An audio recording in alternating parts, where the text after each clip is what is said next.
Thank you very much, Kay. Well, the US pharmaceutical giant Pfizer says that commitments to preserve UK science jobs if it takes over AstraZeneca are legally binding.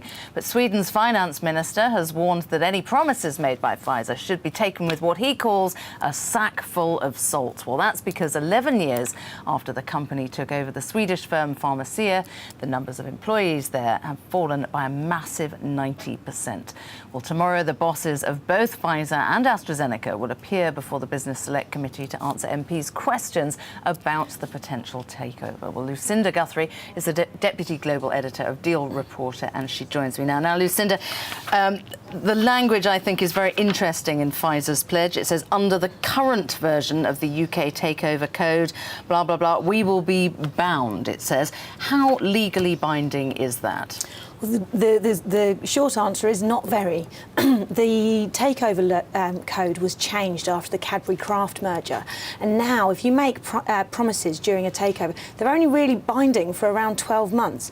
And if there are a material change in circumstances, you can also backtrack on those promises. So not very binding at all. So, and 12 months, I mean, this merger, this takeover might not have even taken place in 12 months' time. Well, exactly. With all the regulatory approvals, it could be much longer, but it'll be 12 months after the deal goes through. And you also have to bear in mind what happens much further down the line. What happens if there is a breakup? What happens if Ian Reid is no longer in charge of the R&D division? Can he guarantee those jobs? Yeah, so what they call a material adverse clause, don't they? Pulling a Mac, as it's known in the M&A world. Now, Pfizer's put out this 4-page memo about the benefits of this deal. Is this just really a smokescreen? Is it just a tax shield that they want by coming to the UK? Well, the tax inversion is one of the key rationale for the deal. There are other benefits, and indeed there have been questions to some of our sources have been raising, saying, well, will the tax loophole still be there when this time next year when the deal goes through?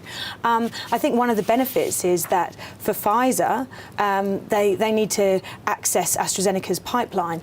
The benefits for AstraZeneca, could AstraZeneca do the same on its own? That's something I can't answer.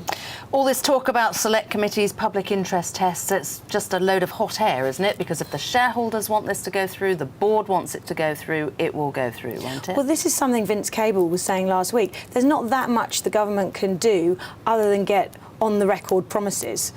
So I think you're quite right. It's really in the hands of shareholders and the board. There are very rare circumstances where politicians have caused such a furore that sometimes takeovers might be withdrawn, but that's really the exception, not the rule. OK, very interesting. Lucinda Guthrie will be following that, of course, tomorrow.